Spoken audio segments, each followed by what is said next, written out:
Hey there, it's Mario here. In this video, I'm going to share with you a couple of effective tips, research-based tools that you can use to get shredded, to get ripped without counting calories or tracking macros.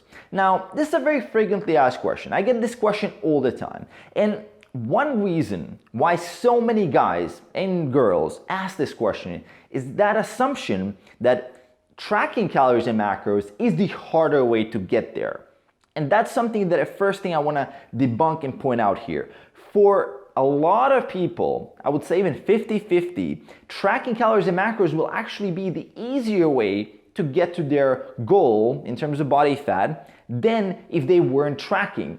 And this kind of depends on your personality. If you're the type of person that likes to have full control over the things that you're doing, if you're the type of person that actually gets anxious and stressed when you feel like you're guessing, then probably trying to get to a very low body fat level where you can actually see your six-pack isn't a good idea without certain metrics, without measuring, without counting, without using tools like MyFitnessPal. It is going to create even more stress, making this approach unsustainable. So keep that in mind. Now, the second thing that I want to point out here is that if you think this is just going to be some kind of magical trick or some kind of 4-minute little trick video that I can just give you the tip and you can apply it and you're gonna get results instantly, just close the video right now and just go on some kind of other channel, right? You will not find that. This video is going to be longer. It is going to require more attention, more detail, and that's just the way it is. Anything worthwhile having in your life takes time and effort, not just to actually do, but also to learn about it. So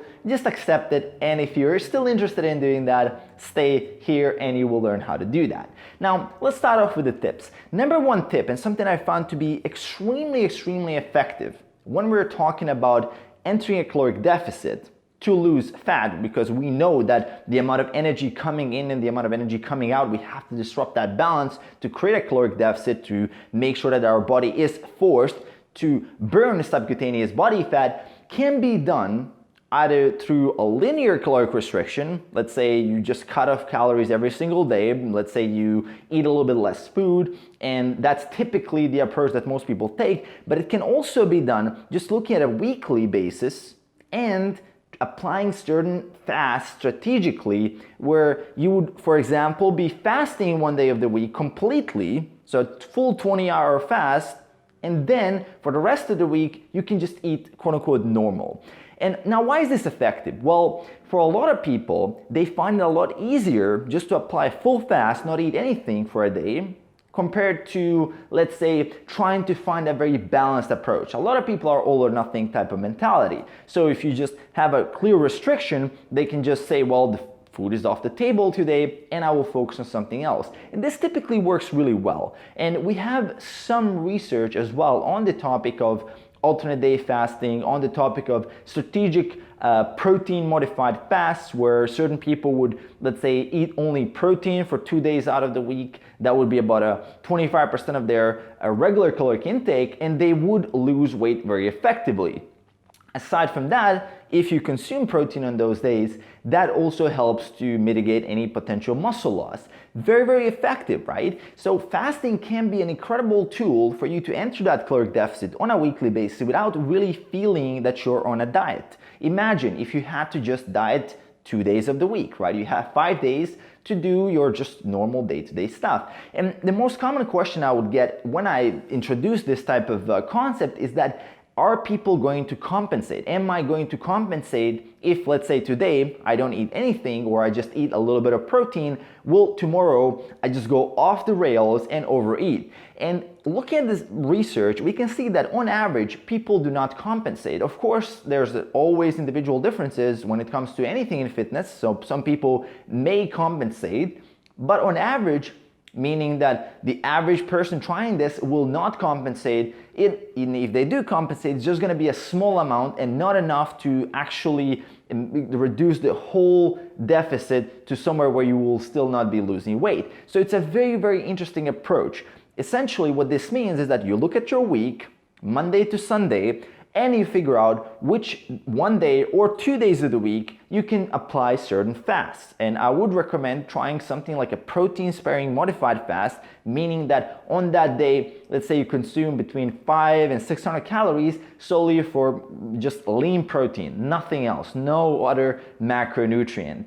And of course you're gonna get some trace amounts of fat and carbohydrate there, but that is it, right? So very, very interesting approach. And that is an approach I actually keep on recommending even more and more lately, because I've been seeing research on alternate day fasting and just seeing how effective that approach is, not just with myself and with my clients, but also when I look at the data, I can see that in certain cases it actually trumps the muscle retention and overall feel of just a regular diet where just a linear caloric deficit. So this is an area that I'm very, very curious about, and to see future research on the topic, to see how we can apply even more of this type of methodology to make sure that we make that fat loss with less effort, as well as make it more sustainable long term. And this is especially useful if the person who is trying to lose body fat isn't very tech savvy.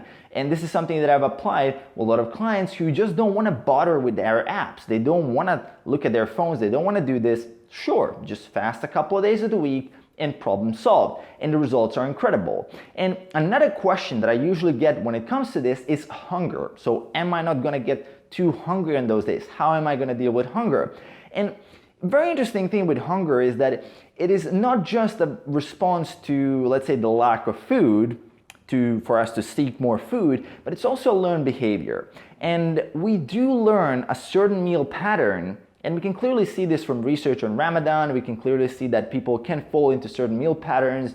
Even I'm sure that you tried the classical approach, eating 6-7 meals a day, and when I tried that approach, I was actually more hungry, because every time I would skip that fifth or the sixth meal, for some reason it was just too hard for me to sustain, I would feel hungry at that moment, because my body was simply expecting food to come at that exact point. While if I was trained myself to do the 3 meals a day approach, I just didn't feel hungry for the rest of the time. And oftentimes people aren't really hungry in the morning. So hunger itself, I mean, it is one part of it, is a huge big part, which is just simply learned behavior, as well as the different types of food choices that you have, and also just your simple habit. Because a lot of us, we don't eat because we're hungry, we eat from different variety of reasons. I mean, a lot of people eat because they're bored, just to change their state, because it's a habit, because the food is there. I mean, there's a variety of reasons why we eat, so it's not just about the hunger. But hunger itself will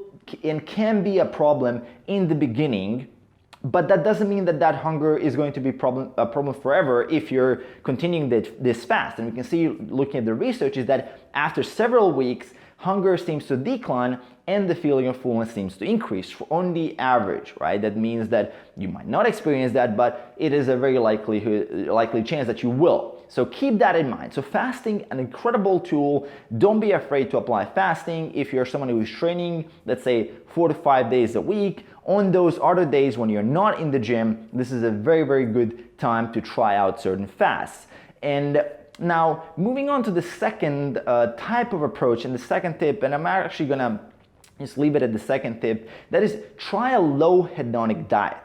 What is a low hedonic diet? And you might have not heard of this term. I'm not sure if anybody has ever used this term. I like to explain that as a diet that has a lot less pleasure reward from the food that you're eating. So let's assume that your current diet is somewhere between 50-50 ratio of processed and unprocessed foods.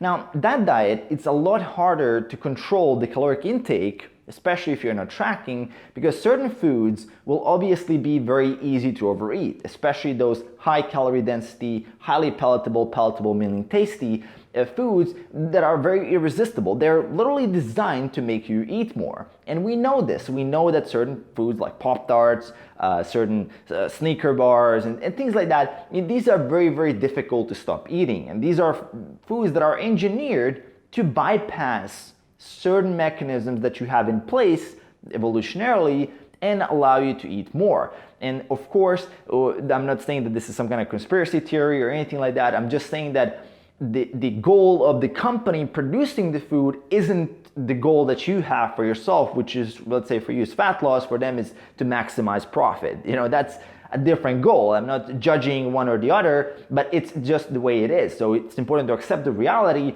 and then adjust based on that. So looking at that, caloric density is one of the critical factors when we're talking about food and in general designing your food environment, meaning what is inside of your fridge. If I look at it right now, am I going to find a very large selection of vegetables? Am I going to find fruits lying around? Or am I going to find very high calorie snacks, a lot of chips, a lot of quote unquote empty calories or whatever you want to call them?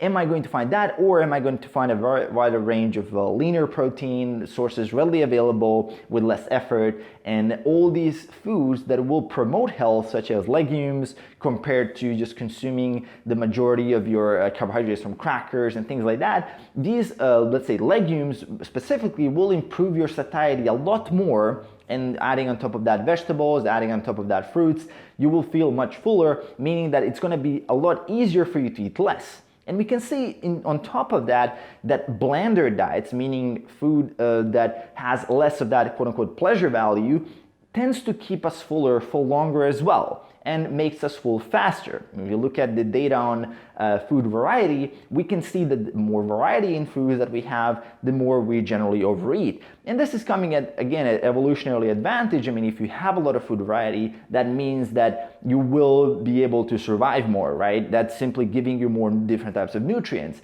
In today's world, we have a little bit too much variety in a lot of cases, especially when we're talking about those foods that are engineered to have a lot of different tastes, meaning that it's really difficult for us to actually stop eating because they're kind of bypassing those mechanisms. We can call this it's often called the buffet effect, right? People generally eat a lot more at a buffet than if they're at home, when you simply, let's say, have boiled potato, a little bit of cheese, and just eat that. It's very difficult to overeat that compared to a buffet where you have 50 different foods, and that's gonna be a problem. Now, when we look at this situation in your life, this is something that is actually based on environment much more than on actual effort on a day-to-day basis. So meaning that if you organize your environment once, and if you pre-plan and organize your week ahead of time, or even a couple of weeks ahead of time, you will be able to sustain this with a lot of less effort. This is why people love to fall into certain types of routines. And I'm personally a really big fan of routine and structure. I find that I thrive a lot better with a certain structure when I have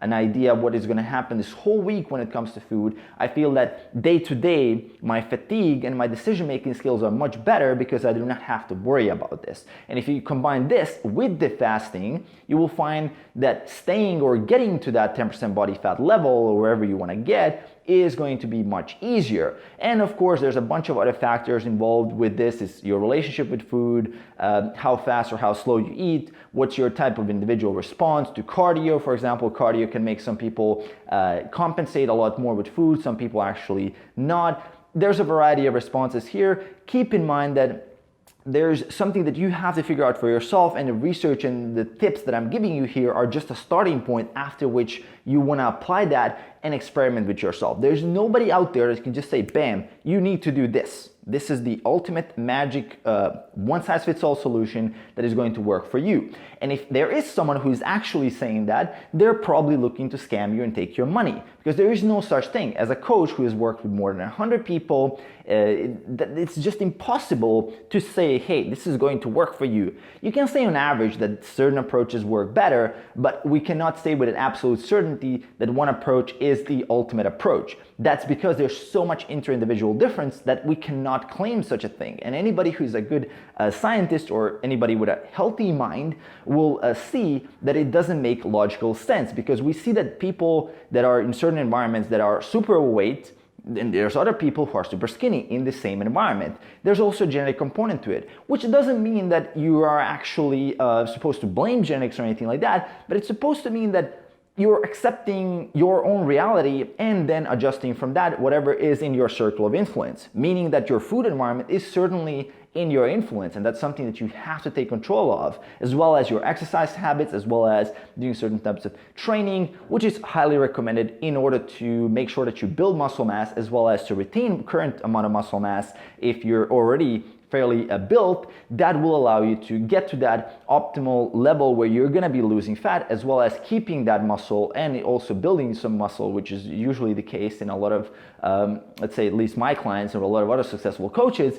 That is supposed to happen. And now when you lean down, you have that nice looking Hollywood physique where you're super shredded, as well as you feel great about yourself and you've now hit another nice little PR in your life. So those are the 2 tips that I have for you guys. I don't want to do much more. I'm going to maybe making a follow-up video on this as well, sharing a bunch of other small things that I found very effective. I hope this was helpful for you. Research studies will be linked in the description below for you nerdy guys that want to check that out. There's a lot of data. I mean, not enough, of course. I mean, I wish there was a lot more, but there is a certain amount of data on the topic that I've just discussed, which can be something where if you're interested in learning more about, is a good starting point for you. Aside from that, if you have any questions on the topic, make sure to leave that in the comments below. Make sure to hit that subscribe button below to support this channel, as well as make sure to check out my Instagram for more stories of what I eat day to day, so you can keep a track of that and how I'm organizing my life, what are my habits when I'm hitting the gym,